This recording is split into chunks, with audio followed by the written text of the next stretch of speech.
speaker, Mr. Rory Ebanks, and he will be discussing with us tonight data security.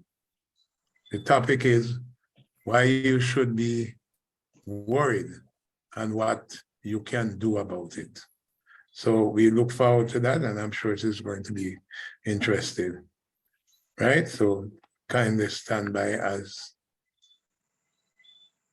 as we look forward to that very topical discussion tonight.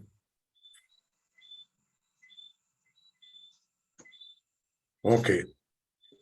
So our next item on the agenda is our welcome and introduction of members and visiting clubs. And that will be done by P.E.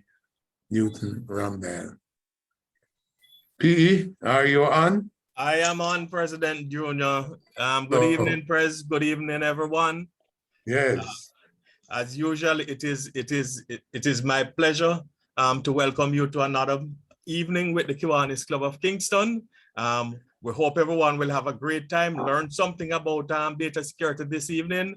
But just so that we can welcome you on a more personal level, I'm just going to go through for you to just let us know who is here. So as I say, we can welcome you on a more personal level. So let's start with clubs outside of Jamaica. Are there any clubs outside of Jamaica with us? Yes. Kiwanis Club of Castries in St. Lucia.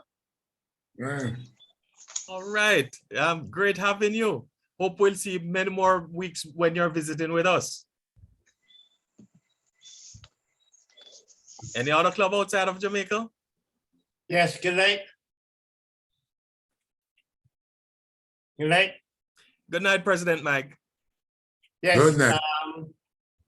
Kiwanis Club, Barbados North. We're glad to join you tonight. I'm looking forward to your presentation. And we have 3 members with me right now. Thank you, President Mike. Great having you on your delegation. Hope you will make it a regular routine on a Tuesday evening. I hope so too. We would really appreciate it. Thank you. Any other club outside of Jamaica?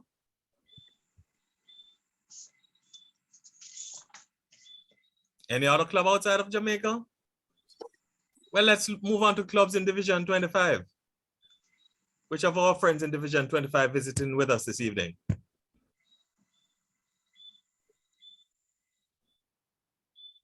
Division 25?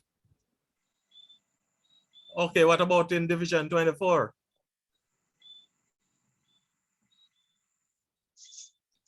I'm sure we must have some friends from Division 24 here. Hello, hello. Go ahead, I'm hearing you. I'm in 25 now based on location, but I'm actually in Montego, so I have tendered my apology.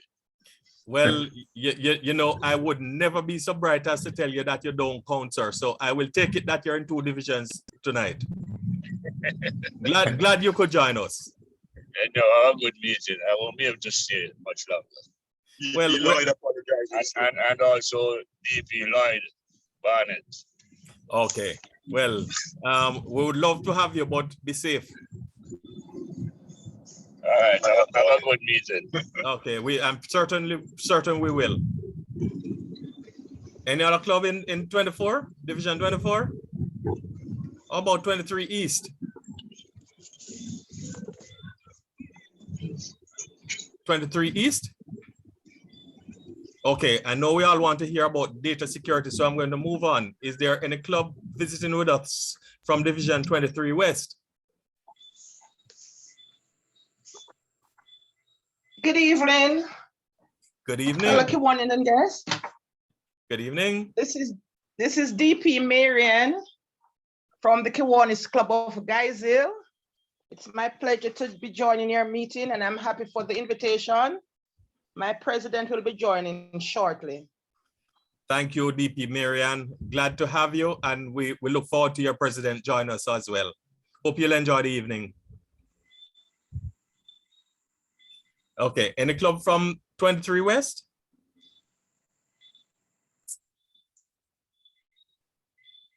23 West? No, how about clubs in Division 23 Central? Good evening. Hi, DP Blanzo. Thank you. I thought my president was on, so I was allowing her to do the introduction. However, I'm not seeing her at this time. I just want to bring you greetings from the Kiwanis Club of Greater Portmore. And it's always my pleasure to join in your meeting. So looking forward to an interesting and that we should learn something about protecting our interests online. So thank you for the invite and look forward to a wonderful evening. It's always a pleasure having you and our friends from Greater Portmore, DP Blanzo. And I'm pretty sure. And also, So DP Jennifer. yes, Hi, DP Jennifer. Welcome. thank you. Okay. Hope you'll enjoy this meeting. Hope so. Okay, great. Any other club from Division 23 Central? Good evening, fellow Cronins. Good I evening, yield to the President lady. Derek. I yield to the lady. Oh, good evening. Good evening. Thank you, President Derek. Good evening, PE Newton and everyone. I am PE Eurydice from the Kiwanis Club of 23 Central Surrey Online. And at this time, we have a delegation of 3, DLG Keith, LGE Desmond, and myself. Thank you, PD Eurydice. Go ahead. We're looking forward to a great, informative meeting. Okay, great. As usual, great having you and your delegation. Thank you so much. Okay. Good evening, PE Newton. Good evening, Hi, fellow President Kiwanis. Derek. President Derek, like I said, from the Kiwanis Club of North St. Andrew. 5 of us online at the moment. I'm sure others will be joining. This promises to be an interesting meeting, a very current topic, something that is relevant to all of us. So on behalf of my club, I thank you for the invitation, and we're looking forward to an interesting and informative meeting. Thank you for having us. Thank you, President Derek, and thank you for always accepting our invitation to join us. We really appreciate it when you and your delegation join. Yes, really appreciate it. Yeah, Thank you. Good night. More.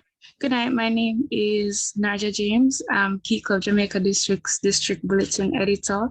I was invited by DLG William Reason. I was present at last week's meeting and I'm looking forward to tonight's meeting. So thank you for the invite.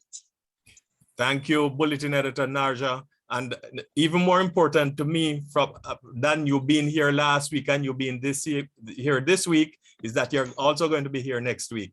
Welcome and hope you will enjoy. Any SLPs? Good evening, not an SLP. Good evening, this is President Tina from the Kiwanis Club of Young Professionals, St. Andrew. We have a delegation of 4 here tonight in your meeting.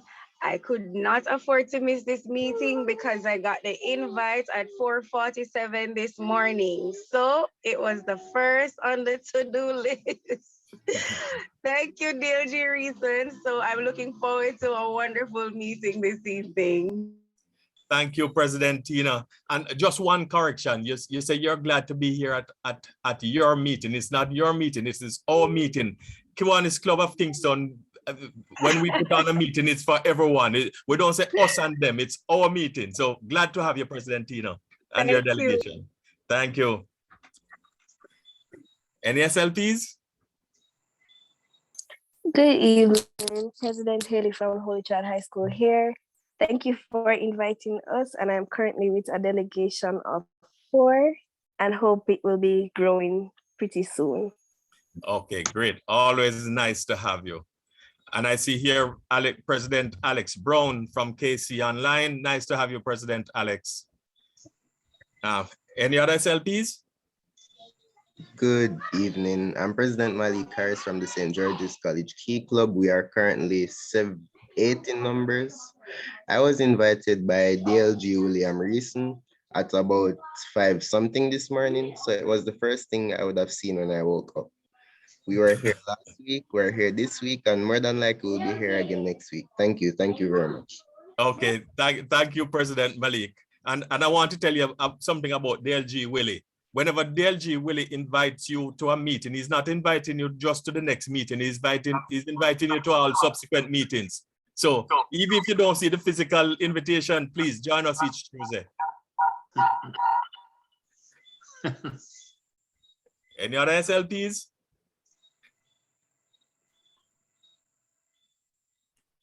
Talk to me. Any other SLPs? Okay. Oh, so go ahead. Sorry. Not SLP, but pleasant evening. I apologize if you missed 23, if I missed 23 Central. Did you call that? Oh yes, we did, but trust me, you never ever miss a slot. And if you miss when I call you, just fill in anywhere where you see fit. So jump right in, President Very Andreen. much. Thank you. I really appreciate that. So this is President Andreen representing the Kiwanis Club of GTA St. Andrew. And we bring you warm, very warm greetings. We have 5 with us this evening, and we're looking forward to a wonderful evening with you. Really appreciate your presence, President Andreen and delegation. Hope you will have a very informative evening. Thank you for joining us. Do we have any guests of Kiwanians? Yes, we do. Okay, go ahead. My name is George. My name is George Knight. One second. I think you may have 2 devices open, so we're getting a feedback. So if you could probably turn down the volume on one and then speak on the other. Thank you.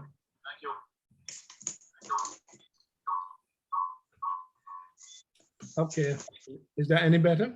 Hey, a whole lot better. Hi, welcome. Thank you. My name is George Knight, and I'm a guest of Michael Arthur of Barbados.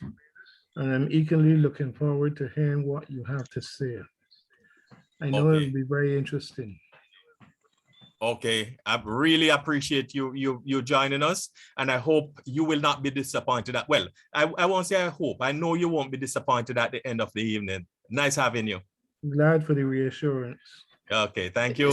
Sorry, let me just cut in a little bit. Did you say a Michael Archer from Barbados? Barbados. Yes. Is that what you said? Yeah. Yes. President Michael Archer from Barbados. Yes, but I'm in New York. I'm not okay. in Good. You say we have a Michael Archer. No, I'm just saying we have a Michael Archer from Kingston. So I was just wondering. Okay, go ahead, Newton. Continue. Okay, great. I thought the same thing to DP Stuart. Oh yes. Any other guests of Kiwanians? Okay, how about persons who are just friends of the Kiwanis Club of Kingston who decided to join us this evening, or friends of Kiwanis in general who just decided to join with us this evening?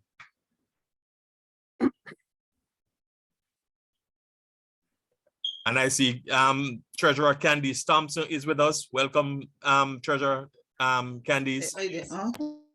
Any other friends of Kiwanians? Thank you. Hi, Candice. Anyone else? I know to hear me. Okay, well, at this point then, it just left for me to reiterate what I've just said. Really appreciate each and every one of you joining us this evening. We hope you will have a very informative evening. I know Mr. Ebanks has a whole lot to tell all of us. All of us do our electronic banking and all kind of things. So I am pretty sure we will leave all the wiser this evening. So welcome again. Hope you'll enjoy the evening. Hope we'll see you all with us next week, Tuesday again. Yeah, and right now, I turn it back to President Junior. Thank you, P.E. Newton. And welcome to all that are online with us at this point in time. I can see we have over 90 persons at this point. We are all anxiously awaiting this very informative and current topic. So we'll just move right on. And we'll move to our VP, Stephen Greg to do the birthday recognition of birthdays and anniversaries. VP Stephen. Yes, President. I'm hearing you loud and clear, and I'm hoping everybody's hearing me loud and clear. Okay. Yes. Loud and clear. Yeah. Good. Good evening, everybody. I'm going to just share with you some of our fellow Kiwanians' birthdays and anniversaries for this week. I'll try and keep it short and sweet because we're all anxiously awaiting the presentation. So this week, Beverly, who is the wife of our DP Marcel Boyce, she celebrates her birthday on the 19th of November. So we extend to Beverly a special happy birthday coming up shortly. Also, Kiwanian Derek Johnson, he celebrates his birthday on the 21st of November. So special greetings to him. And then our own DP Everett Palmer and his wife Colleen, they also have their wedding anniversary on the 21st of November. So both Kiwanian Derek Johnson and DP Everett and his wife Colleen share a special date. So happy anniversary to them when that comes along. Also, as customary, I'd like to extend to all of our guests and fellow Kiwanians who are online, if there's anybody who is celebrating a birthday, anniversary, or a special occasion, if you'd like to share that with us so that we can also extend special greetings and celebrations with you. So open invitation. Is there anybody online who has a birthday this week? Going once, twice? Does not appear so, President Junior, but thank you all again for joining us this evening for Kiwanis Club of Kingston's meeting, and we look forward to an interesting, informative, and entertaining meeting as usual. Back to you, President Junior. Thank you, VP. President Junior. Yes. Just I noticed that DLG Gerslin is online. She didn't actually speak for her club or herself, but we just like to welcome her. Thank you very much, VP Stewart. I'm here. I was And hoping welcome. the others would do it. I can't always do it, but it's great to be on. Hi, President. A wonderful meeting. Thank you for recognizing. Yes, and you know you're always welcome. Right. Thank you. Welcome, DLG. Thank you, President. Okay. We'll move right along with the program. We'll now ask LGE Desmond to do the Kiwanis education for us. Thank you, President. LGE, I notice that you're online. Are you hearing me clearly? Loud and clear. Okay, thank you, President Junior. Good evening, everyone. I'm happy to see so many SLPs with us tonight. The topic is role and responsibilities or the obligations of sponsoring Kiwanis Club. All Kiwanis clubs must ensure that their Kiwanis advisors who are registered for or are participating in any service leadership program event have clear criminal history background checks and must also complete Kiwanis International Youth Protection Training. Kiwanis Club should initiate the organization of SLP clubs, obtain approval of the school's official for its establishment if it is a school-based organization, assist with inviting initial members to join the SLP club, schedule the organization meeting, file the petition with Kiwanis International for chartering the SLP club, plan for the charter presentation ceremony, provide continuous cooperation, counseling, mentorship, and instructions as agreed to in the sponsorship requirements, appoint an SLP committee and Kiwanis advisor, work with the school administration to appoint a faculty advisor, make sure SLP members receive proper training at the club level and beyond, attend SLP meetings and provide guidance, invite SLP members to Kiwanis meetings, and we have a number of SLP members with us this evening, host or participate in joint events, including service projects. Schedule an annual meeting with your club and the SLP leaderships. Meet with the school principal at least annually to review the program and make any adjustments necessary. Maintain an expense line on the service account, and finally, ensure all dues and fees are paid and on time. Thank you, President. Over to you. Thank you, LGE. Such an important topic at this point in time. SLP is what we are all about, so we need to understand our responsibility. President, if you'll allow me 2 seconds, President, I would also like to say a special welcome to LG Jocelyn Watts Phillips and LG Sandra Davis. Thank you. Welcome. Okay. I noticed that our guest speaker is online. So without further ado, I would ask Kiwanian Ratcliffe Wilson to do the introduction. Ratcliffe. Yes, pleasant evening, everyone. Oh, how are you? I'm fine today. Thanks for asking. All right, so I apologize for a bit of darkness, first of all, so that I can try the moment. Okay, so good evening, ladies and gentlemen. It is with great honor I introduce to you Mr. Rory Ebanks.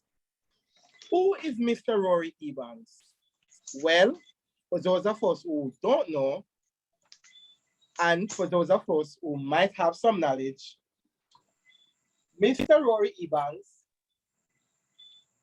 is the Director of Cybersecurity Services at Symptai Consulting Ltd. Mr. Rory earned a Master's of Science in Cybersecurity from E.C. County University in Albuquerque, New Mexico, in the United States, and a Bachelor of Science in Computing and Information Technology from the prestigious University of Technology. He is a certified Chief Information Security Officer, certified technical hacker, computer hacking forensic investigator, EC Council certified security analyst, certified network defender, certified information systems security professional, certified cloud security professional, certified information security manager, certified information system auditor, and cybersecurity nexus. Prior to joining Symptai, Mr. Ebanks worked at PricewaterhouseCoopers as an information technology auditor. In this capacity, he performed SAP and legacy system reviews to ensure business objectives were met. Mr. Ebanks was responsible for all aspects of the audit process and performed testing on the design, implementations and operating effectiveness of IT general controls. Mr. Ebanks is a special member of the Item Writers Group for the renowned certifications: Certified Cloud Security Professional, Certified Information Systems Security Professional, Computer Hacking Forensic Investigator, and Certified Network Defender. And for those of us like myself who are wondering what item writers are, they are the persons who write the questions that those seeking clarifications for the various qualifications have answers to. Mr. Rory served the ISA-CA Kingston chapter between 2017 and 2020 as certification director, where he facilitated a SISA workshop study and session that has made numerous presentations on the importance of certifications to the University of Technology scholars. Fellow Kiwanians and guests, please help me welcome Mr. Rory Ebanks. Thank you. Yeah. Thank you, Kiwanis and Ratcliffe.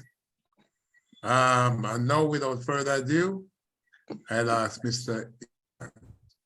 to join us. Good night, everyone. Mr. Ebanks. Good. Are you hearing me?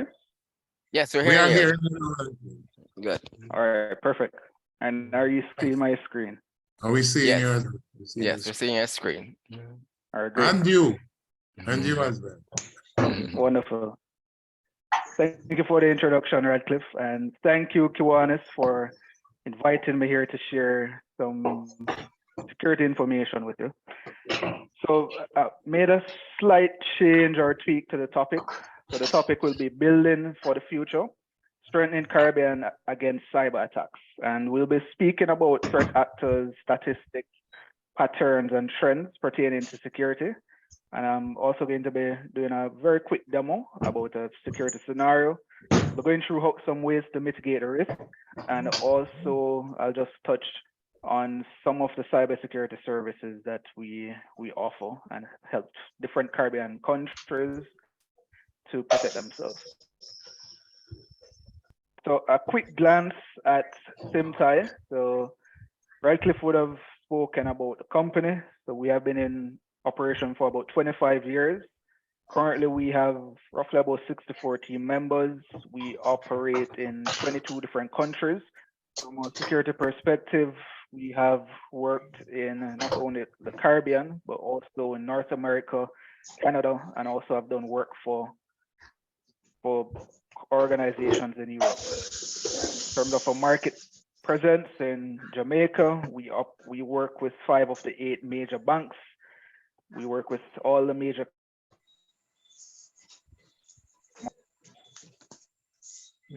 and health insurance perspective, work with about 70% of those companies. Our core value: integrity, curiosity, and extraordinary people and exceptional results.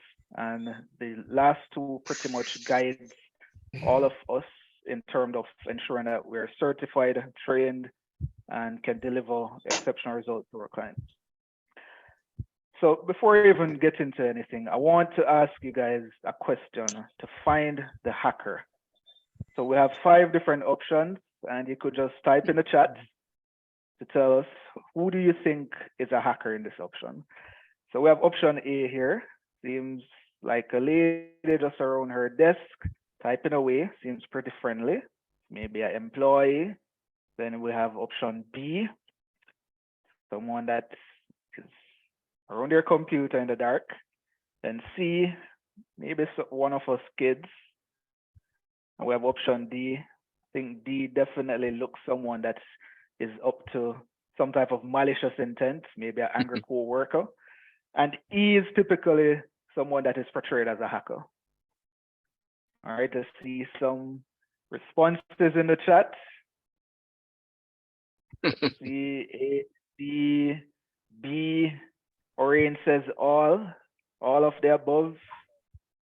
I'm seeing quite a bit of all of the above. Could be anyone. Yes, like that answer.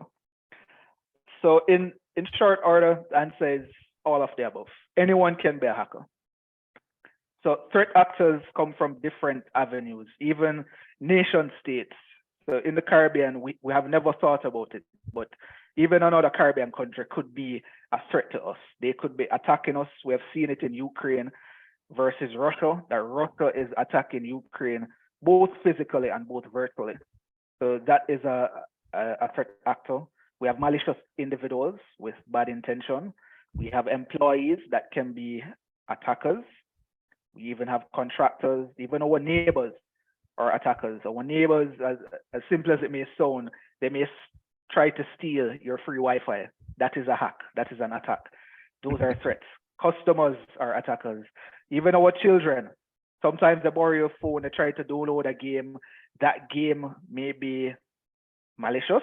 It may have some bad intentions. They may even borrow your credit card without you knowing to pay for that game. Those are types of attacks. And then you have IT professionals, which, like myself, is an ethical hacker. And that's a very big distinction, ensure that we put the ethical in front. So you do have ethical hackers out there. So in short, anyone can be a hacker, and that is why you have to be extremely careful. So before we even get into the different types of cyber threats, a lot of us may ask, why me? Why would someone try to attack me, or why would they try to target me? And what we need to understand is that we have a lot of information, and it is easy to understand when it comes on to an attack, why an attacker or a hacker would want to gain some type of information from you.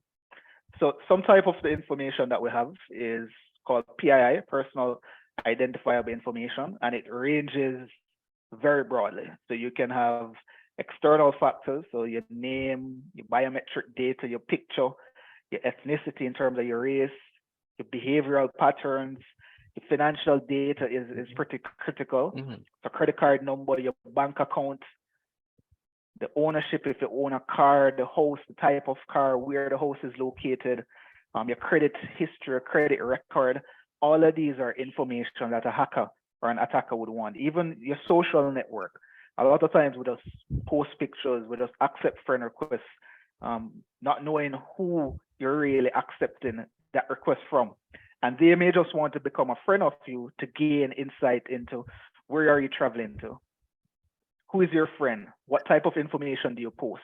Do you post a picture of your desk that may have some sensitive information? Do you post your family member? Do you post a credit card number? All of these are some items that hackers and attackers can actually use to launch different types of attacks, which we're going to get into.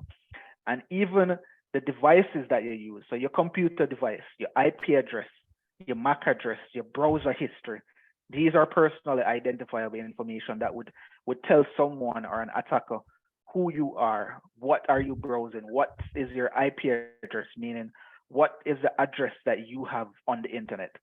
And even your location. So if someone tries to gain access to your location and they are successful, they can tell where exactly you are. What stores have you visited? What sites? What type of interest do you have? Then by getting that type of information, they can start launching different types of attacks against you, such as phishing. And we're going to get into phishing email shortly. But it's very important for us to understand some of the data sets that we have that belongs to us. Because a lot of time we just say, okay, I can write down my name anywhere. I can put my name in a book anywhere. I can put my email address anywhere. No one is going to attack me. We need to change that mindset. So some of the common threats, and I'm going to stress the word common. These are not all the cyber threats that exist, but these are some of the common ones. And data breaches is pretty popular. We have been hearing about a lot of data breaches and data leaks out there. A lot of the large organizations, they experience this. And for example, when Facebook has a data breach, we may have a Facebook account. What type of information was breached or leaked? You have to take into consideration that your email address may be a part of that. Then you may start getting all different type of suspicious email being sent to you, asking you to click on a link. That is a type of phishing attack. So phishing attack is grouped into social engineering, which it plays on the human aspect. So it is more attacking the human element of trying to convince them to either submit information, click on a link, or try to download a item. It normally stresses urgency to say that you must do this now. Then you also have phishing, which is over phone call. In Jamaica, we would have called it like a lot of scamming. That's a type of phishing attack. And also you have smishing, which uses SMS or text messages to launch different types of attacks against you. So you may get a suspicious SMS or text message, or you may get a suspicious WhatsApp message telling you, hey, you have won this fancy prize. Please click on this link, please sign up, please submit, or please transfer $10,000 to my bank account. Click on this link to sign into your online banking application. These are some of the types of trends that attackers try to convince you into providing information. Password attacks. We all use passwords. Use passwords to log into pretty much everything, into your laptop, into your mobile phone. Hackers try to guess your password. And sometimes we make it way too easy to even try to guess a password. Sometimes we have passwords that are so weak. I'm going to be showing you some of the top 12 weak passwords that we have seen in 2022. System hacking, meaning hackers trying to break into systems, identifying weaknesses, identifying what we term as zero-day attacks, meaning attacks that they're just reviewing code, reviewing the applications, and identifying weaknesses that different systems has to patch. So for example, if you have your mobile devices, you may get a lot of updates. You may get emails to say that you must apply this patch or this system. Most times they're fixing weaknesses that would have been identified through system hacking and human error. Sometimes we as humans, we don't even know better. We divulge certain information. It could be as an error. It could also be a legitimate intent. So for example, someone in an organization may send an email with sensitive information, sensitive banking information to everybody else in the organization, which is a no-no. Weaponized AI, artificial intelligence. This is using automated means in launching different attacks against us, against organizations, against company. And this is automated. It's not a case where a hacker is just sitting down for hours on end trying to break into your system. They're automating this, meaning you have bots that are scraping the internet, that are constantly running 24/7, trying to find weaknesses, trying to break into your system, trying to identify loopholes. And this is continuous. This is just operating, no break, no sleep, no ease up. And ransomware, I'm pretty sure everybody has heard about ransomware. So ransomware is pretty much holding your data, holding your system at ransom, meaning you can't access your data. They would require payment for you to gain back access to your information. And some other types of attacks are around open or free Wi-Fi, stolen hardware. And again, the list can go on and on. So this is a pretty good example of what a phishing email would look like. So some items to look out for is first, fake email address. So legitimately, Microsoft email is not on Microsoft.com. So you have to look for this misspelling. They have different types of domain names. This is not one of them. You also have to look out for any virus in terms of attachments. So in this example, they would have launched a phishing email. They would have launched it from an email address that is fake, that also consists of virus. It is typically sending something that's generic. Normal email addresses tend to address you by your name.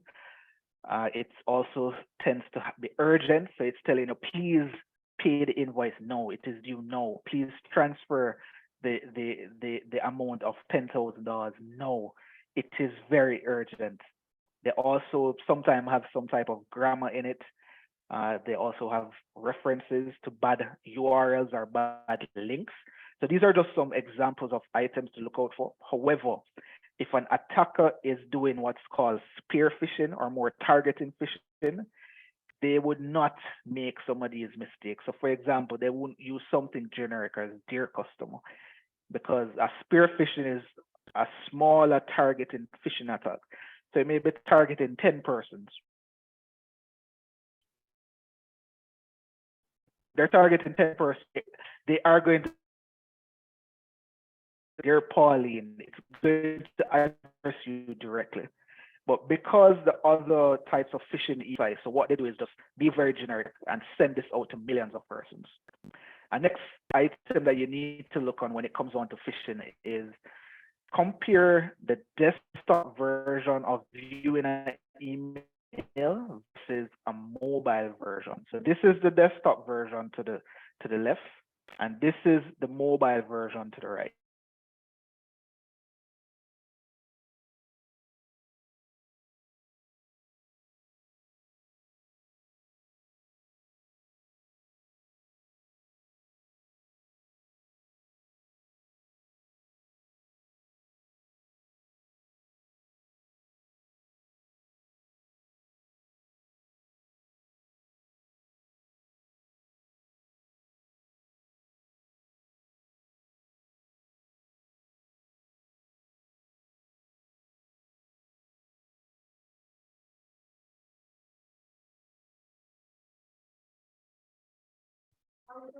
Did it go blank for everybody?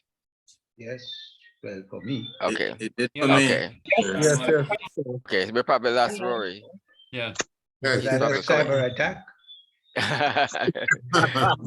he, he probably, I'm gonna WhatsApp him, but he probably is trying to get back in. Yeah, very interesting. Yes. Let me just see.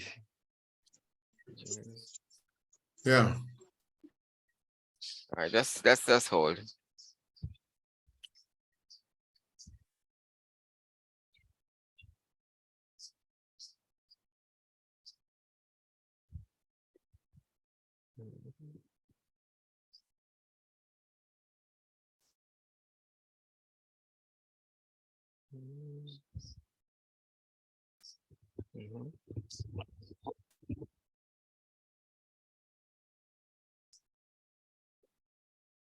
Yeah, you read. Okay, they got. All right, good. Finding.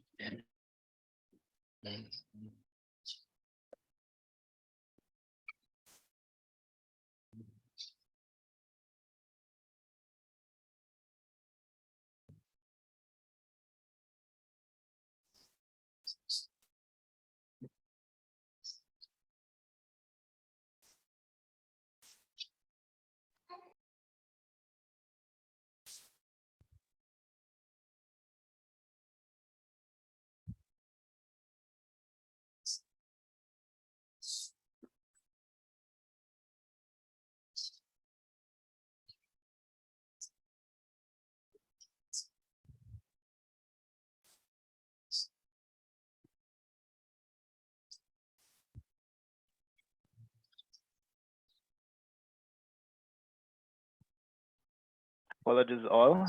I got disconnected. Oh, yeah, yes, you're back now, it seems. Yes. Yes. Welcome back. Could you Somebody was trying please- to hack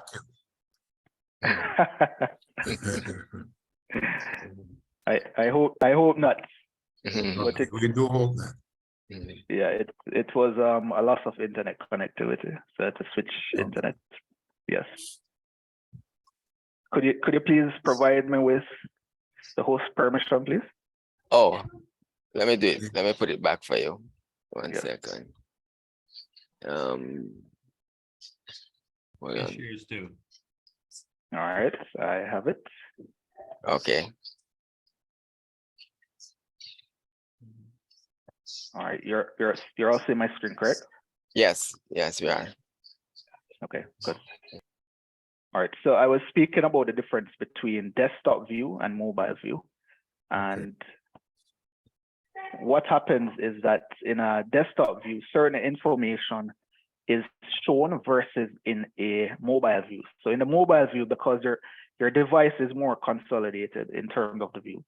So for example, Leon Green sent an email to Test Sparks, right? In the mobile view, it would only show you the alias Leon Green. However, if you look in the desktop view, it would show you the full email address. So it would show you leon.green@Microsoft. So there's a misspelling here in his email address. So again, these are the slight things that you have to look out for. So instead of Microsoft with a FT, this is micro, SOTT.com, meaning this is coming from not a legitimate email address, right?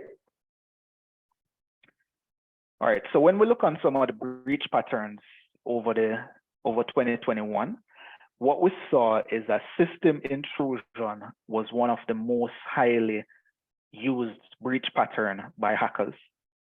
And in second is web applications and also social engineering, just about 22 and 23%. So social engineering the year before in 2020 was the highest rating breach pattern, which was just about 30%. So it is trending somewhat downwards. However, you can see the spike in terms of system intrusion, meaning hackers are just trying to break into the system. They're identifying weaknesses, they're identifying loopholes, and they're just trying to gain access into the different systems. Our study showed that 42% of vulnerabilities that are identified within the Caribbean, and this is based on our security assessments that would have been done over a 2-year period, ranging from over 200 different security assessments. So 42% of vulnerabilities identified was pertaining to improperly configured devices and systems. And what this means is that default setup, default credentials, weak security configurations. And second was ineffective patch management at 16%, meaning systems are not being updated. You're not installing the most updated patches. You're not applying any software updates. And the third one was pertaining to insufficient cryptography, meaning the encryption being used is very weak. So you can see that this is a very big amount, almost 50% of the vulnerabilities pertaining to weak items, improperly configured devices. And we have seen a lot of cases where big organizations have weak passwords assigned to their devices, so their firewall, their network devices, their applications, admin as a username, admin as a password, or admin as a username, password as a password. And what is even scarier, this is widespread. So it's not only the Caribbean, it's not only in Jamaica, this is worldwide. So these are the top 12 most commonly used passwords. And look at this. Number 1, 1, 2, 3, 4, 5, 6. Second one, password. Third one, 1 to 8. These are very simple, very trivial. And what happens is that a lot of devices ship with these weak passwords or these default passwords. I hope no one here has any of these type of passwords. Nothing compares to this. But in 2022, we're still seeing attacks being launched and weaknesses being identified with these type of passwords. To put things into perspective, how easy it is to break a weak password for a hacker. So if you're only using numbers, right? And let's say your password is 8 characters long, it would take literally a second for a hacker to break this password. If it is 12 characters long, 2 seconds. 15 characters, 15 numbers long, 32 minutes. If it's a mixture of lowercase letters and it's 10 characters long, 4 minutes. Even if you have numbers, uppercase letters, symbols, if it is only 4 characters long, this is almost instantaneously. So what we do recommend is to try and use complex passwords. So passwords that have long characters. It has a mixture of uppercase, lowercase, letters, and symbols, and also a minimum of 12 characters long, meaning it should take over years for you to break it. The cyber attacks in the Caribbean, it's continuously increasing. So we have seen that in 2021, there was over 289 billion, and this is not million, this is billion with a B, attacks. That's a 600% increase from 2020. That is a lot of attacks. It doesn't mean that all of these attacks are successful, but it means that more and more hackers are targeting the Caribbean. And hacks and attacks happen literally every second. This accounted for 10% of the global threat. So the Caribbean accounted for 10% of the global cyber attacks. In 2022, the first part, we have seen over 137 billion attacks already. So it is going to increase, it is going to continue. And we have seen examples of these type of attacks resulting in breaches. We saw NCU earlier in the year. They were affected by a ransomware. We've seen even Costa Rica, the entire country was held by a ransomware group in May 2022. The entire government, they could not operate for days. They could not do anything, no payment, no salary, nothing could have done. They could not operate.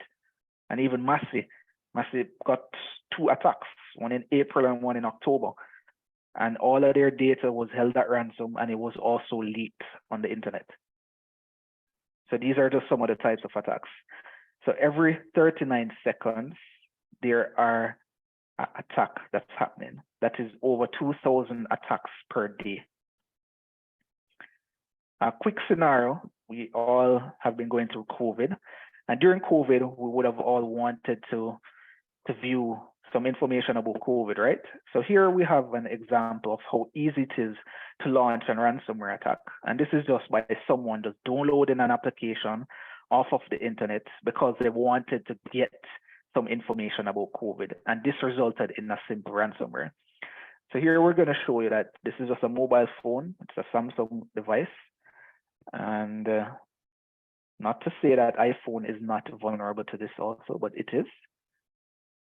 So now, the person is going to go on the internet. They're going to identify the application that they wanted, the application here. They downloaded it. It's called Coronavirus Tracker. Now we're going to install the application. A lot of time you don't even read the permission that you're given the application to. Here, it's asking for permission to your photos, your phone book, your camera, everything. So the application is now installed, and what's suspicious, it disappears as it's installed, right? So now the user is going to try to find the application. They're seeing it's running in the background, but it's not coming up. And that's literally a few seconds in. Now you can't access anything on your device. It's saying that it's restricting your access. Everything you try to open, this is what comes up. This is how a ransomware looks. So it's telling you, congratulations, I hacked your phone. And what it's going to ask for is for payment. Typically, it asks for payment in Bitcoins, which is a cryptocurrency, or it would ask you for payment in some type of US. And as simple as this, you would now lose access to your data. You now lose access to your phone.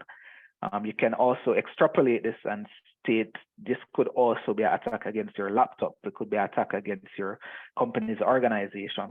And that is how fast and how simple a ransomware attack can be launched. To put ransomware in a process flow, it's typically delivered over three main means. So you spoke about phishing, and there's also exploitation and remote services. And the end goal is that they want to gain remote control of a system or of a device. And once they gain that type of access, they would either try to gain lateral movement, meaning moving across the network, affecting either your computer or your other family's computer. If it's in a context of organization, affecting your computer, affecting your other employees' computer. And once that is done, they would start by trying to exfiltrate data, meaning getting data out of the network, getting data out of your device. So not only holding your data at ransom, meaning you can't access it, but they're also trying to get a copy of that data. And they're going to also charge you for you to pay them money to gain back access to the data. So ransomware is typically looked in only one dimensional, meaning you can't gain access to your data. But now hackers are even trying to sell that data. If they don't sell it, they can also disclose it in the dark web, which this is all a sensitive data. Picture your phone or your device getting impacted by a ransomware, and all of your photos, all of your pictures, all your messages, all of that got copied to someone unauthorized, and they decided to leak that information. That is how ransomware is now pivoting. So not only restricting you from gaining access to your data, but also copying, selling your data, or just stealing it because they just want to. And even if you pay the ransom, which I do not recommend, it still does not guarantee that you will get back your data or that they will not share your data.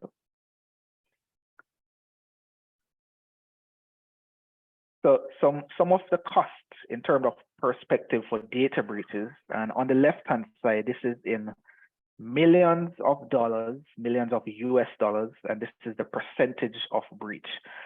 So in 2022, the most type of breaches that occurred was stolen or compromised credential, accounting for about 19% of breaches. And that resulted in an average of $4.5 million per breach. This is the impact that is happening on companies, meaning that if your credentials are stolen or compromised. Remember, we spoke about weak passwords. If a hacker gain access to that type of credential or that type of password, they can wreak havoc in your network. Phishing is second at 16%. And you can see that phishing actually has a higher average data breach cost at $4.9 million. Similar to business compromise, 4.9 million, but it's not as frequent. It's around 7%. And business email compromise is also, it ties into phishing, because if a hacker gains access to your email, how many sensitive information do you have in there? A lot. Because you use your email to communicate daily, you communicate with a lot of persons. If they gain access to that, they can then launch more attacks to all of those persons that you also have access to. So those are the top issues pertaining to data breaches. And a lot of persons also forget about cloud misconfigurations. So because you move to the cloud or because you're using the cloud doesn't mean that you are not vulnerable to security weaknesses or security attacks. You are still vulnerable. We are seeing security hacks happening because you're in the cloud. And this is a threat map. So this is one of the threat maps that we utilize. And what this shows you is that in the world, there are over 20 million attacks that happened today alone. Just today alone, over 20 million attacks.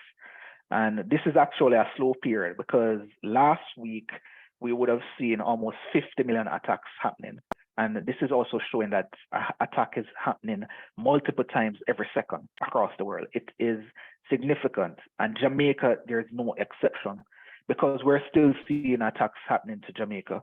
Banking trojans, different types of malwares, ransomware attacks launching, mobile-related attacks, even cryptocurrency types of attacks. And if I literally played this website, you would see the amount of attacks just rolling through on a continuous basis. Remember, even when we're sleeping, attacks are happening. So enough of the scaring. So some of the tips that I do recommend is using strong passwords. So ensure that your password is complex. You could also use a password manager. So I utilize a password manager for my passwords. I don't know the passwords. I use a password manager to generate very complex passwords, 25 characters long. Sometimes I generate passwords so complex that some of the applications can't even take the passwords. And this has a mixture of uppercase, lowercase, special characters, alphanumeric, just a mixture.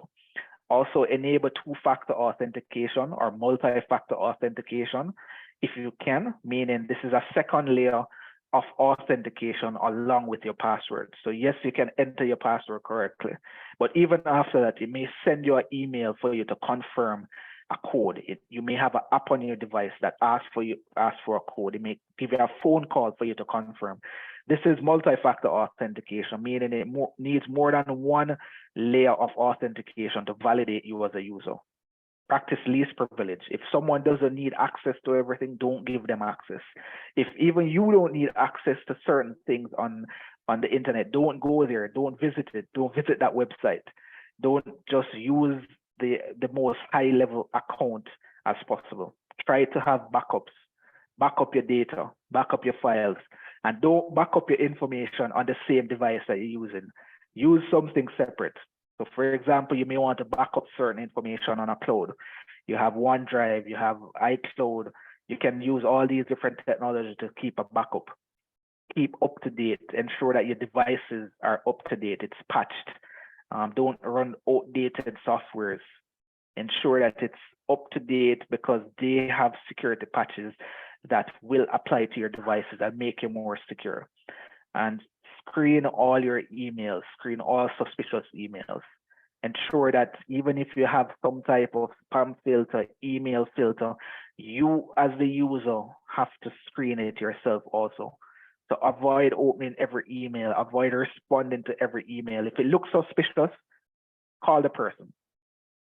If you don't know the person, if you never communicate, be skeptical. Be skeptical about the type of communication that you have. And enable security tools, so firewall, antivirus, anti-malware, encryption, track your devices, all of these different security tools, keep them enabled and configure them. And in closing, I just wanted to speak about some of the services that we offer. So from a security perspective at Symptai, we offer penetration testing for websites, application, mobile devices. We offer security services around augmentation, meaning if you want a security resource internally, we can provide this. Social engineering exercises, we do all of these. So I spoke about phishing, smithing, vishing. We even do physical breaches, meaning try to bypass physical controls. And cloud security is a must. So in closing, before we get to any questions, the key to protecting yourself is you must be aware.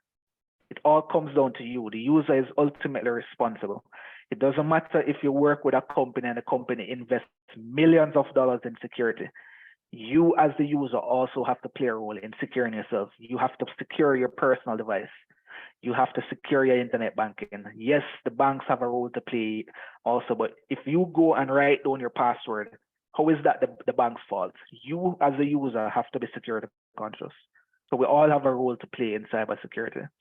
And the only system which is truly secure or truly safe is one which is switched off, unplugged, locked away physically, maybe even one that does not exist. Because even if it's locked away physically, there is a way that a hacker can possibly find a way to gain access to that system. So again, be aware, take precaution, take the necessary steps, and always monitor your activities. Time for any questions?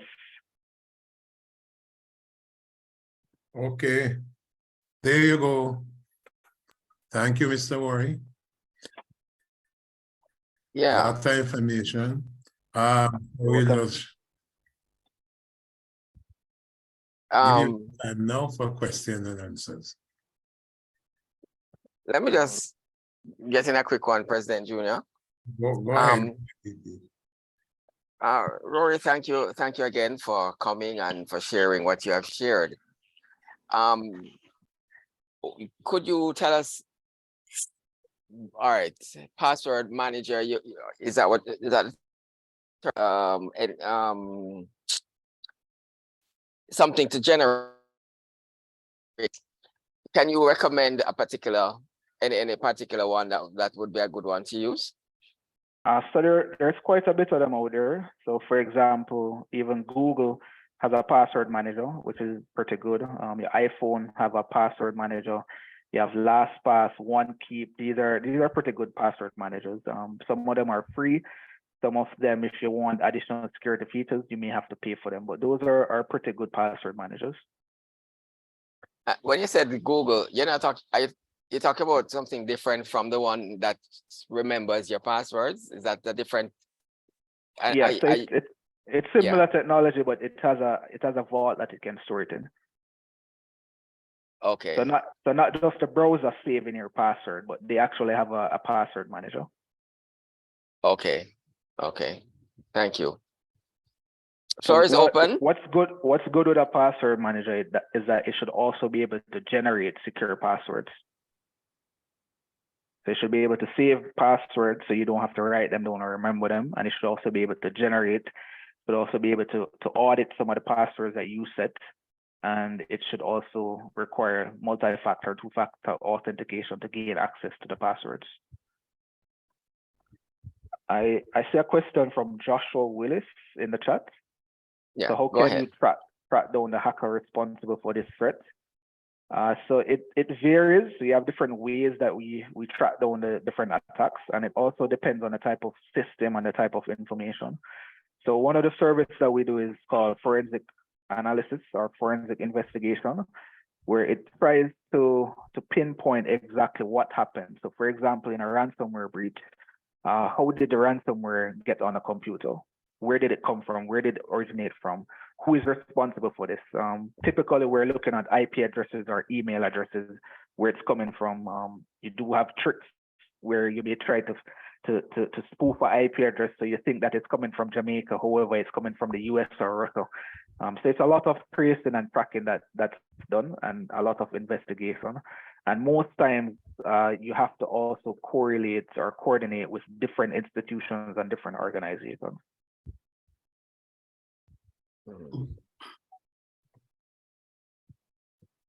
Any more questions?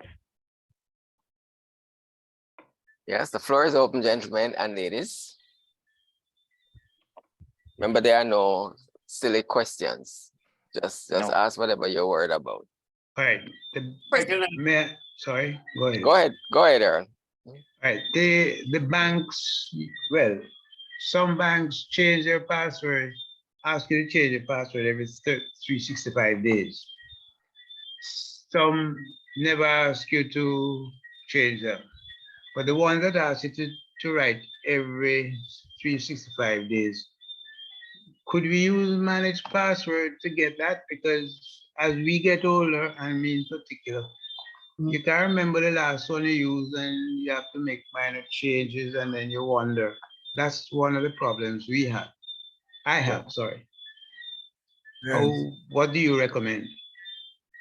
Yeah, so in terms of changing of password, it's so I've actually read different researches based on the recommendation. So for example, like 5 years ago, it was a recommendation to change your password every 90 days. However, based on cloud advancement and technology, they're now recommending that don't change your password, because if you set a complex password, there are other controls in place that can secure you from changing your password. However, it goes to say that it depends on the technology, depends on the application that you're using.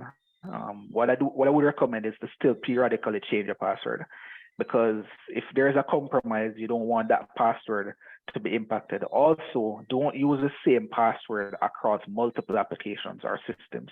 Use various passwords. I don't mean use password 1 and then you put password 1, 2, 3. No, that's still too close. It has to be completely different, which is why I do recommend a password manager that can generate the passwords and also store the passwords. What some of the banking application also do is, yes, it may say change your password once a year, every 365 days. But however, it's challenging you to enter that password every month or every 2 months so that you kind of remember the password. That's what I mean, because I write them down, you know. But then Don't write to them know down. so hold on, you won't reach my age for a while, but what do you mean don't write it down? That's why I asked you if you should use a password manager, and then, well, I don't know, not going to remember, you know, and we use several passwords. It's a lot, yes. Yes. I mean, okay.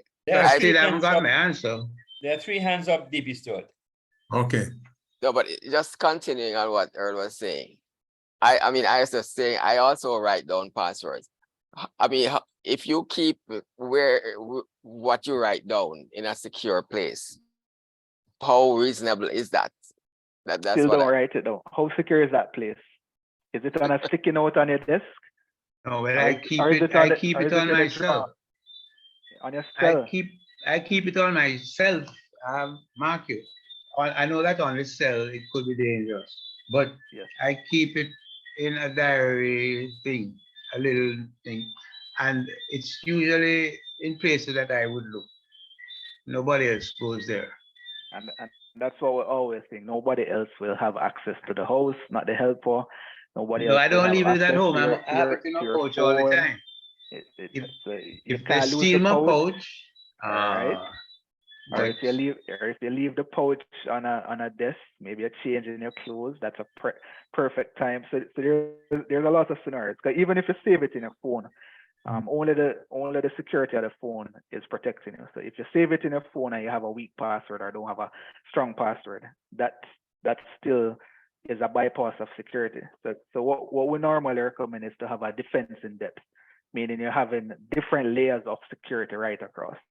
So for example, I have the password manager. It's on my phone, but the password manager is really located in the cloud. But to authenticate or to gain access to the password manager, I have to either enter a password, which is very complex, or I have to use biometric, meaning scanning my face and my eyes to gain access.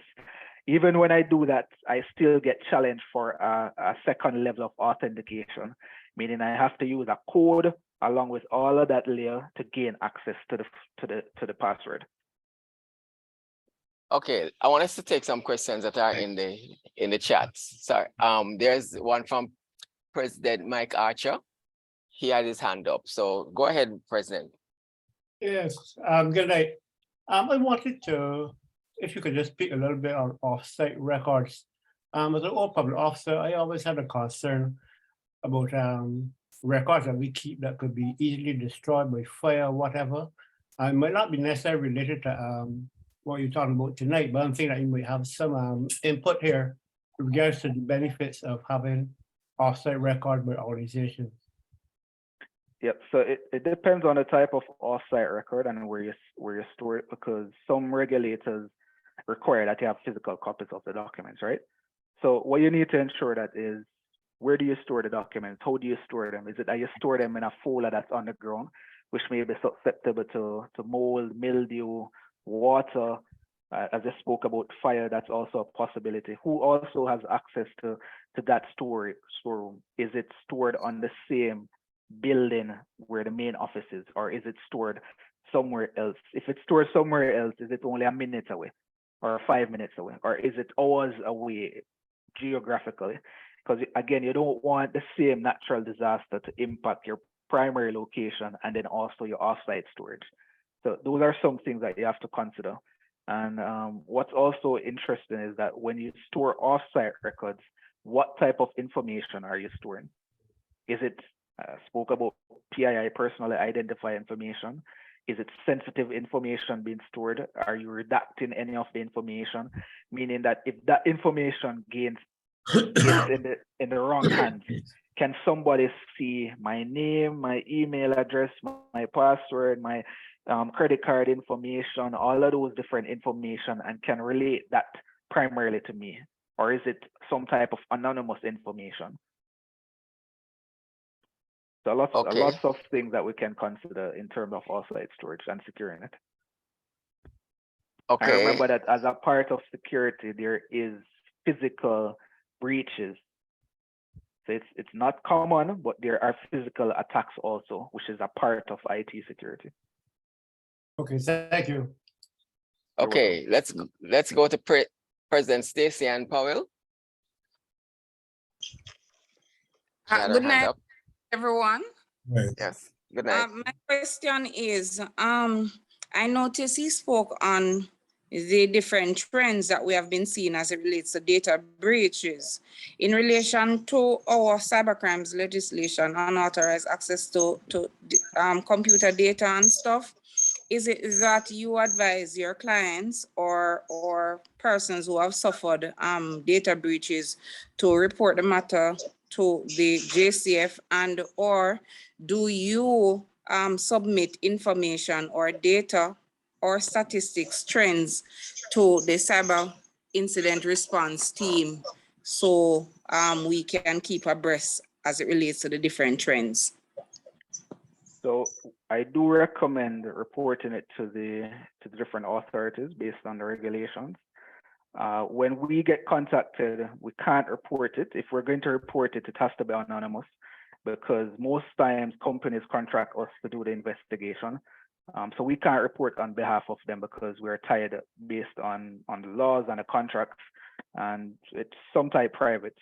Sometimes the investigation has to run its trend before we can even report it, because it may be an internal attack, it may be external.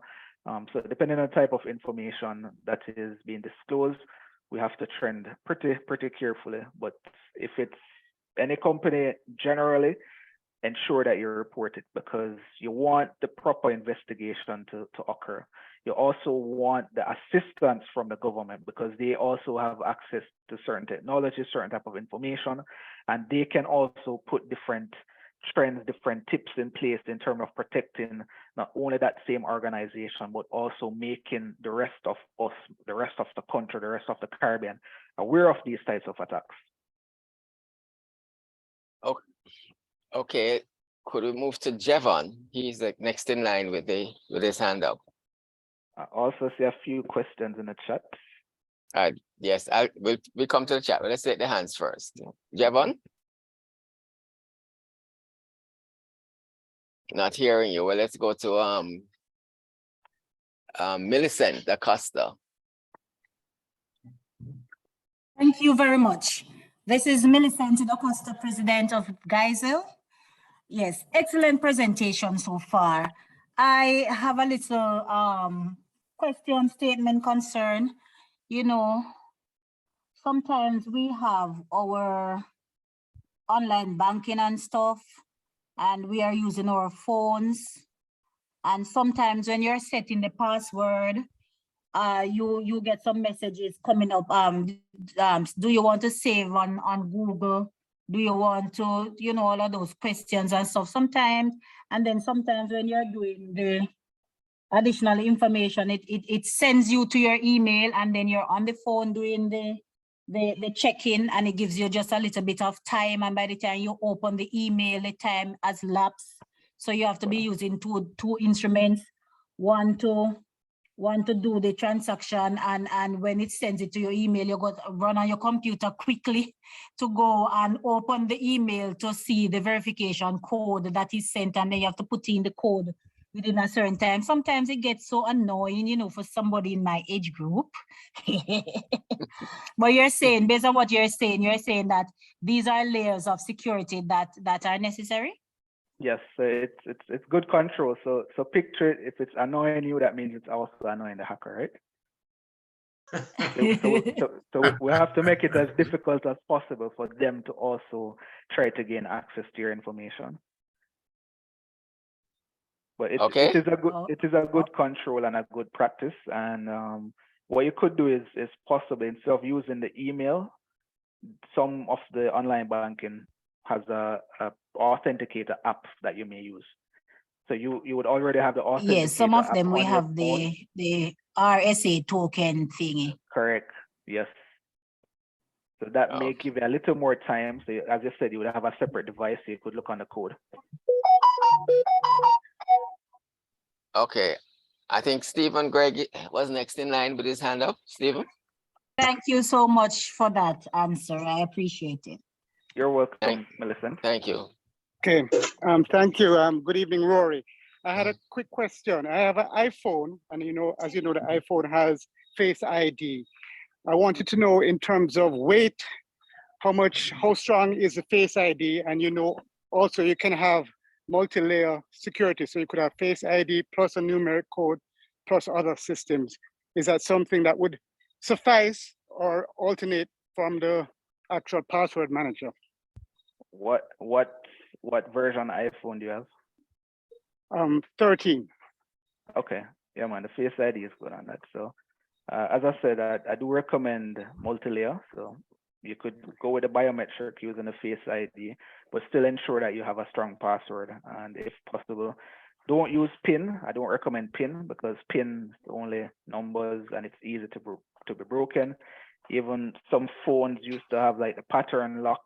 Those I do not recommend using those. So strong passwords, biometric is recommended.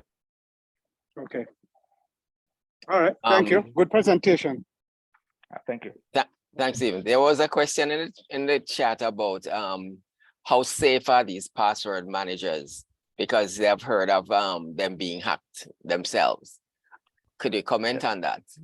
Yeah, so everything is, I would say, is hackable or breachable, but there have been some breaches of some password managers, yes. Even recently, I think LastPass had a breach, but it was on a test server. So it did not include any primary customer data. What you can do is do your research on the type of password manager that you're going to use. Choose a trusted company. If you can get any enterprise or corporate version, those offer even additional security. For example, some of the password managers, they themselves don't even know the password. So for example, if you forget your password for the password manager, you're on your own, meaning that you can't reset your password, you can't do anything like that.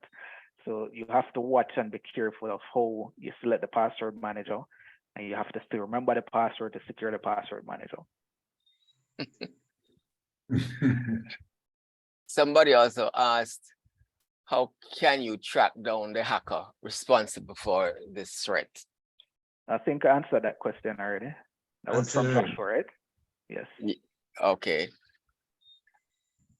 All right. Are there any more questions? I'm not sure if their hands up. I know I don't. I think we took care of those. Yes. All right.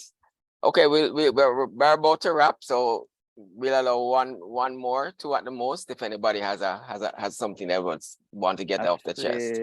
I say Oret has a few questions. Let me try and answer them as Okay. quickly as possible. Okay. What are your recommendations to an entity suffering from ransomware attack? I think I kind of covered this, but get help. Try to contact, as I said, the different regulators. You can contact us. Ensure that you have a plan in place before also. So we normally recommend having like an incident response plan.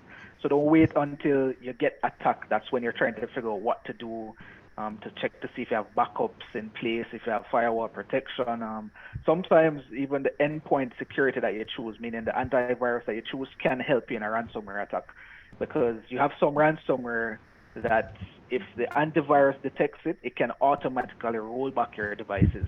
So for example, Sentinel-1 is one, McAfee is one, CrowdStrike. These are some of the top antivirus in the world, and they have those type of features. What should I do if I suspect but my neighbor is accessing my Wi-Fi network, even though I change my password frequently? speak with the neighbor, but how do you know that they're actually accessing your Wi-Fi?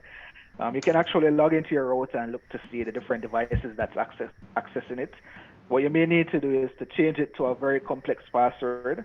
You could also use a stronger encryption type on your router. So maybe you're using a weak encryption scheme like WEP or WPA.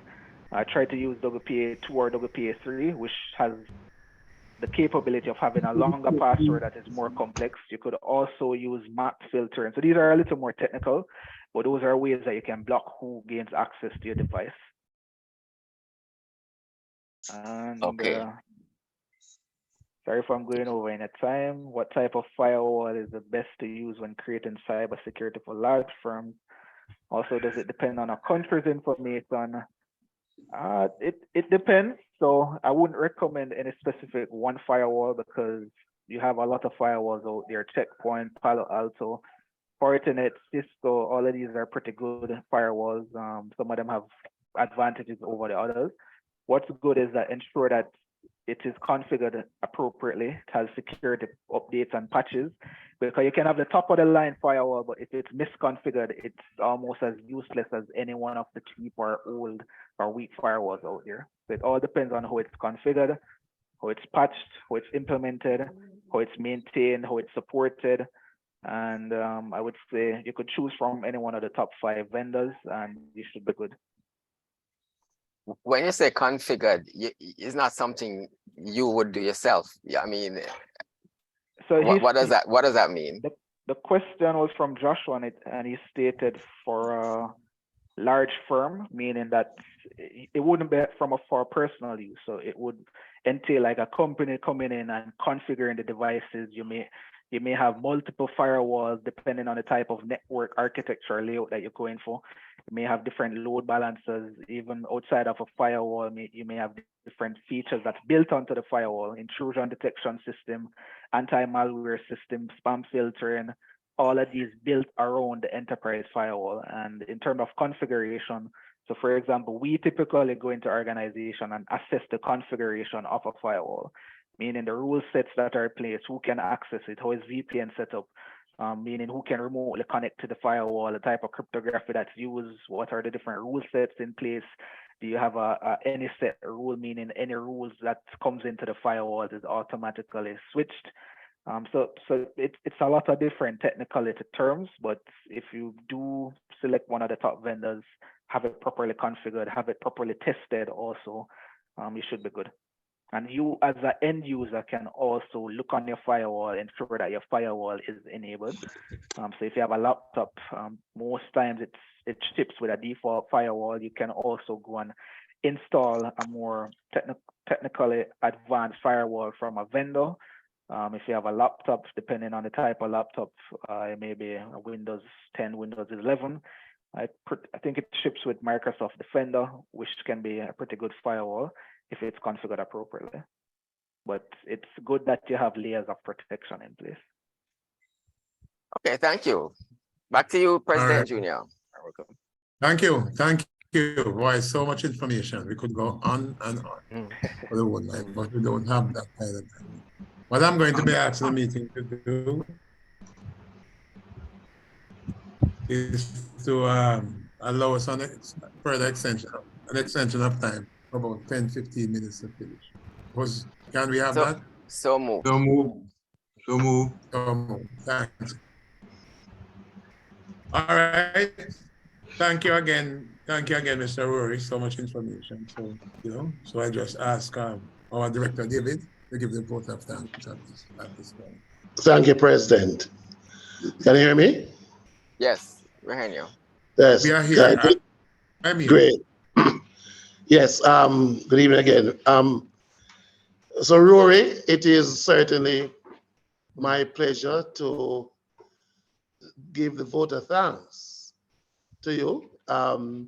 First, I'd like to say, Rory, that it was very kind of you at fairly short notice, and even while you're away, to consent to speak to this August group of Kiwanians hosted by the Kiwanis Club of Kingston this evening. It certainly was an excellent presentation, although I'm sure a lot of the persons who are on will have to go and check some dictionaries to understand some of the terms, And I heard some of my Kiwanians who I'm sure will be charged later on asking questions if they really understood what they were asking to sound good. But we'll deal with that in another forum.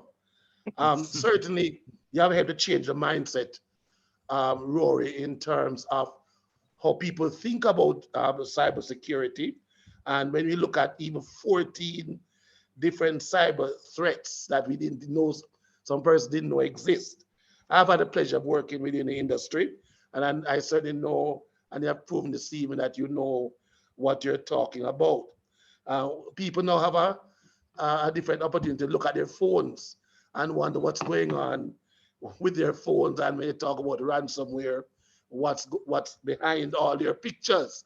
And I'm sure some people want to take the pictures off their phone now that you have explained what's happening. You have also explained some people have to know, have a different view of fishing. I'm sure many of our Kiwanians thought that fishing was to go to nature's habitat and to throw a line to catch a fish.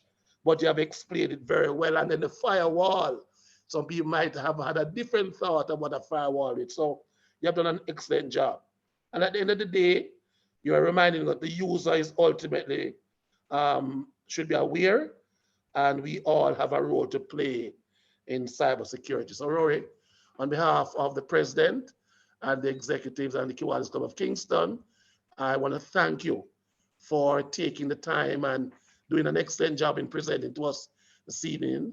And so we thank you, and we hope that you'll continue striving for excellence as you help Jamaica, and you have now extended to the Caribbean, to be cyber ready. Thank you again on behalf of the Kiwanis Club of Kingston. Thank you, David, and thank you, Kiwanis, for having me. I did enjoy the session, and definitely I like the questions. I like where mindsets are. And again, stay safe and protect yourself. And I just add one last thing, Rory, that everybody should know that what they got here was much more, worth much more than we could pay. So thank you very much. That's why my knowledge is always important for everybody, especially for security.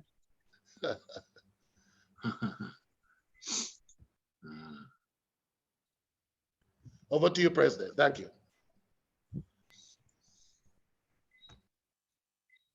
Director David, and thank you again, Mr. Rory, for this wonderful presentation.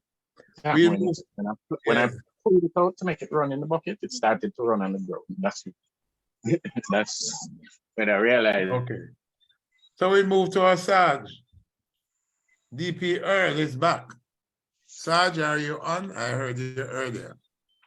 Yes, I am on, and I hope our guest speaker hasn't left yet, because his talk reminded me of something. I've not been a very good attender recently, President Junior. Yes. But I had to rally to a call. No pun intended. You rallied to a call.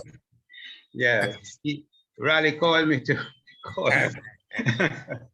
Yeah, but after hearing Rory, I remember this thing about the man who received the following text from his neighbor. This is what about the guy complaining about the neighbor using and he changed the password.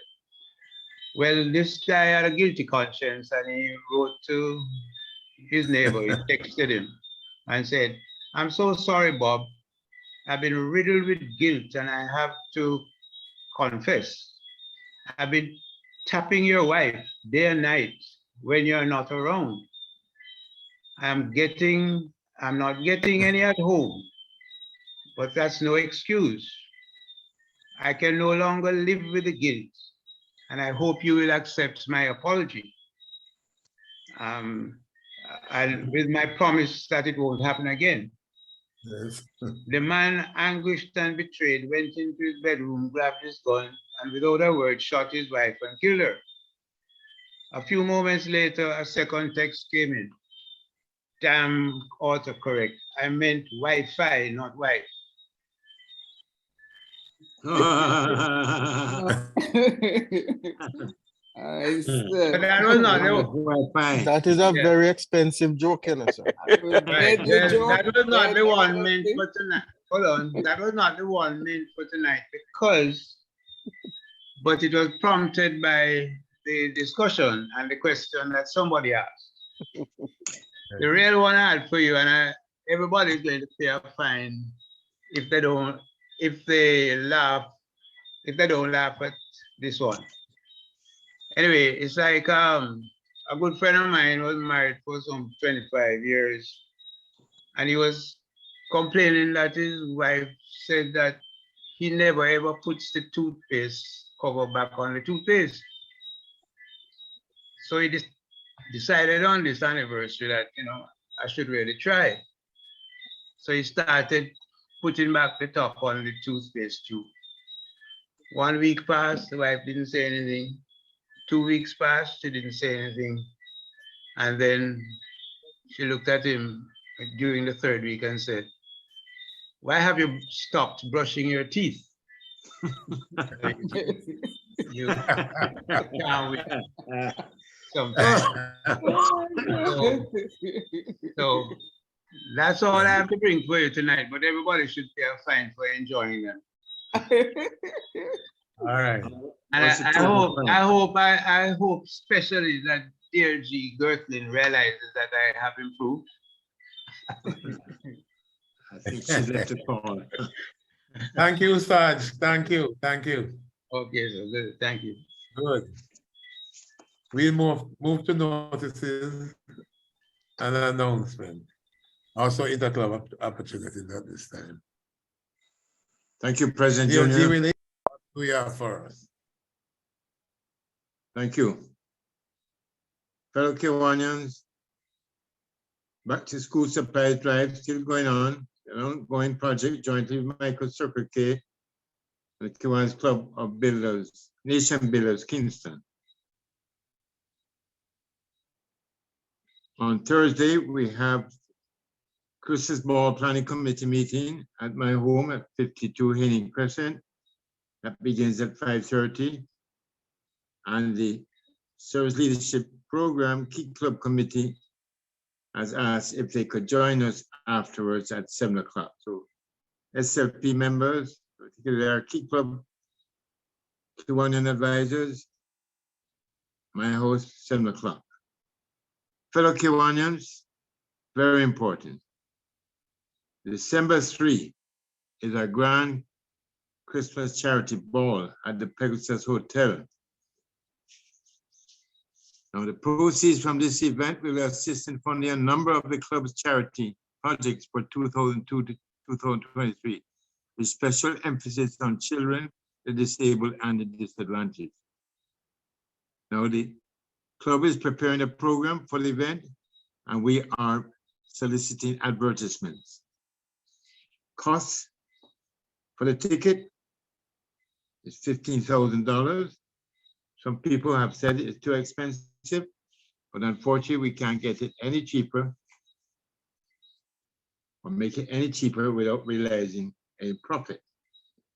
Now, what I might suggest to you, if you want to come and you have to buy 2 tickets, pay for one now and pay for the other. But we need some funds up front because the band, hotel, the person decorating the venue are going to require funds up front. So we're urging all our members to at least buy a ticket, preferably 2 tickets. Right. And then last announcement is on Sunday. That's November 27th at 3 p.m. Jamaica Employees Federation at 2A Roofland Road. The Kiwanis Club of Nation Builders Kingston will be having a charter ceremony and installation of officers. As you all know, this club was organized by the Kiwanis Club of Kingston. So we are hoping and urging members to come out. Cost is only going to be $500, and most of the items have been either donated or sponsored. So that's November 27th. Save that date in your diary. And All right. regarding the Thank you, dear David. Is that it? opportunities, I will circulate those, if any, for the remainder of the week. I'll put it in the chat tomorrow morning early. Thank you. Just a question. DLG. Go ahead, DP. Thank sir. you, dear DP, Chris. Okay, and just a slight correction, DLG, really. It's a service leadership program meeting. So it's not just the key clubs, but the Builders Club and the Circle K Club advisors and so are also welcome to that meeting. Thank you, Chris. Thank you. Yes, thank you for the correction. Thanks for the correction. Yes. And regarding the charter ceremony, DLG, Willie, is it, how open is it, and will we have will there be online streaming? Will there be any virtual meeting or joining them virtually? There'll be a virtual meeting. There'll be streaming. DP Okay. Stefan Rampier, downtown Kingston. Okay, because I know the number physically is a little limited, right? Because of the space constraint. Okay. Yes. Thank you. It's not a big club anyway. Any other notices and announcement very quick? Hi, this is President Shauna from the Kiwanis Club of Young Professional Kingston. We'll be having our meeting tomorrow at 6 at the Insurance College at Richmond Avenue, as well as online. Okay. The link will be sent in the President's Group. You'll be sending the links? Yes, I will. Okay, good. Any other? At 6 o'clock, Shauna. Good night. President. Can I go ahead? Yes. Good night. President Stacy from the Kiwanis Club of Friends Across Borders. Wonderful meeting. Lots of information there. Just to invite you all to our church service on the 11th of December. That's Sunday, the 11th of December. And it will be at the St. Jude's Anglican Church in Stony Hill, commencing at 8 a.m. We have 2 fundraising activities in support of the Bethlehem Home and the Rushworth Basic School. First of which is our Barbie Fry at a cost of $2,500. There are different things that will be available. In the interest of time, you can contact us via 286-5259-817-3531 and 8389-2512. And this Barbie Fry will take place on Friday, November 25. We also will be having our delicious cake sale We stopped collecting orders on the 20th of December with cake sale costs ranging from $2,000 to $5,750. For details as it relates to that, you can contact 389-25124 for orders. So that's from KC Fab. And again, a wonderful meeting. We had two prospects present. That melt. It don't melt. Shake it. Thank you, President Stacy. Any other very quickly? Pleasant Yes, evening. President. This is President Andreen from the Kiwanis Club of JTS St. Andrew.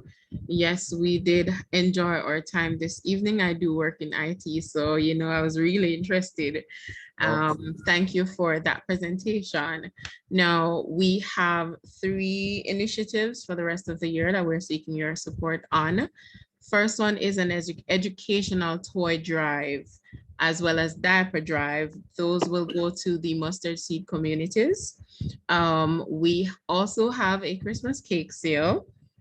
Flyers are being circulated, and as well as tickets. This is the one we really need your support on.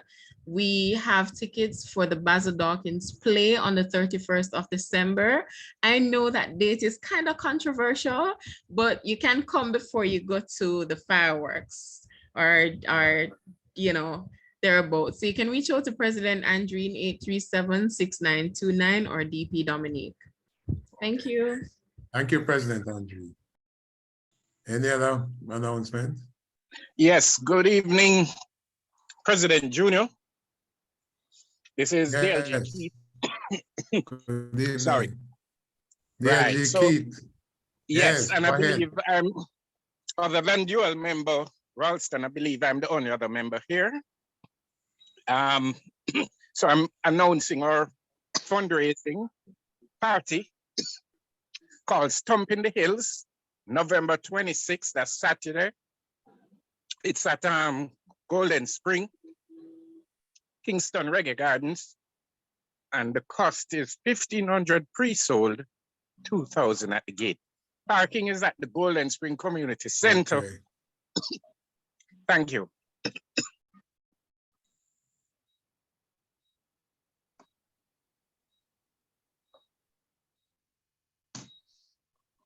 Thank you, DLG Keith. You're finished. Yes, I am. Thank you, President Junior. All right, thank you. Is there any other announcement? President. Yes, I'm on. President DLG Stan. I would like DLG Willard did mention, talk about the Christmas ball. This is our right. Okay. Our big project. It is one of our, what is it? What's the word? Standard outstanding project. The signature project. Signature project. Signature project. Signature project. It has been our signature project over many years. Right. And it has been the main event from which we raise funds for charity. It is under the distinguished patronage of His Excellency, their Excellencies, the Governor General, and Sir, Most Excellent Sir Patrick Allen and Lady Allen. Right. And I don't get the impression that the members of the club, I'm speaking particularly, mostly to the members of the Kiwanis Club of Kingston, but our guests are welcome to hear also. I don't get the impression that the members of the club realize that it is not a project for a few of us, it's the project for the club. It is our signature project. And I would like to see the participation of all the members in the club. Yeah. Over the years, since 2016, we have had 41 new members, and I would like that all new members participate in the project. There are 2 ways you can participate. You can buy tickets for yourself. It's $15,000 each. the meal that you are getting is $50 US. So the tickets could not be less than that. And, or you can also sell tickets to your friends or anybody else because it's a charity project. And you can advertise in the magazine. The magazine is a Kiwanis Winning magazine where we have highlight activities of the club and we sell advertisements in there. Right. The president has tickets. Ads can be, if you have an ad from your company or your colleague's company, please send it to me at my email, standonwell@gmail.com or standonwell@cwjamaica.com or dosan@cwjamaica.com or send it to the LG Willie. I have to emphasize that we are asking for the support of all the members of the club, not some of the members.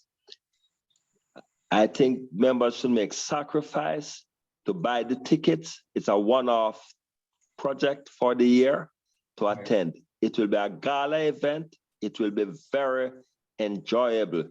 It will be a good night out also. You will get more than value for your money. Right. The Chamber of Commerce, who has a similar ball, they are charging $50,000 per couple. Thank you, President. And I hope that every meeting that we have, we try and promote it. Right. Thanks very much. Thank you, DLG Stan.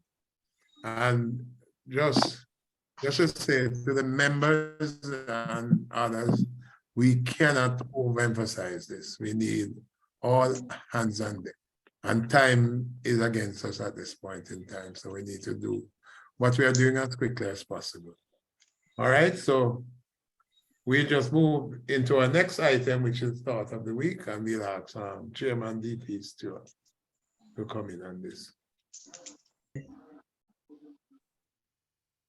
DP?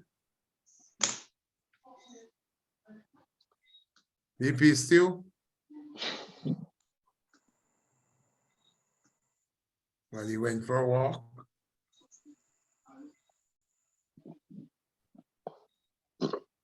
Are you hearing me now?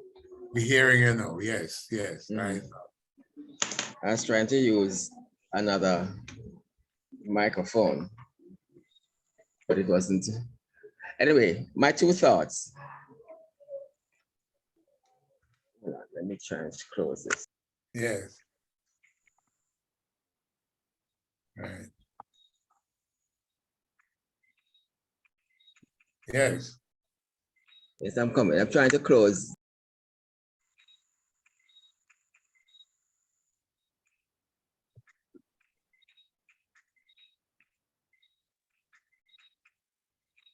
Okay.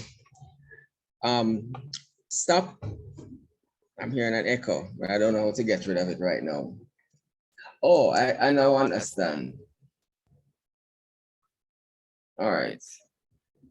Yes, stop buying your children what you never had and start teaching them what you never knew. That's my first quote. And the second one is, good idea. Don't judge each day by the harvest you reap, but by the seeds that you sow. And those are my two quotes. Thank you. Both quotes have the reverberation. Thank you. Yeah. I was trying to get rid of it, but Thank it you, didn't. DP. And are there any other business quickly? Can I say something? Yes, I heard you, LG. There's a question really in the chat whether or not we have a flyer that we could share. Actually, I just have a flyer on my phone, but I'm not able to share it. I don't know if DP Stewart can share it. But there is a flyer. For the ball? Promoting the ball, yes. Yeah, I can show it. It's really an image of the ticket. That's really what it is. or maybe the ticket itself. President Andrew Bailey is inquiring. Yeah, I'm gonna, GTSSC. Yes, hold on. you can show the ticket itself, DP. Yeah, I'm gonna show it. All right. Okay. If Let me there- share. I just have to share the screen. Right. No. If there's no other business to conduct at this time, we'll all lift our glasses, our imaginary glasses, and share a toast to Kiwanis International and Jamaica Land We Love. We getting that? Yes. Yeah, I'm just thank sharing you. the ticket. All right. All right, so this meeting of the Kiwanis Club of Kingston is now terminated. Thank you all for coming. Andreen, just give me a call. Give DLG Willie a call. Right. Yes. Okay, All right. thank I you. put it in the Okay. chat. Good night. 361-1436. 361-1436.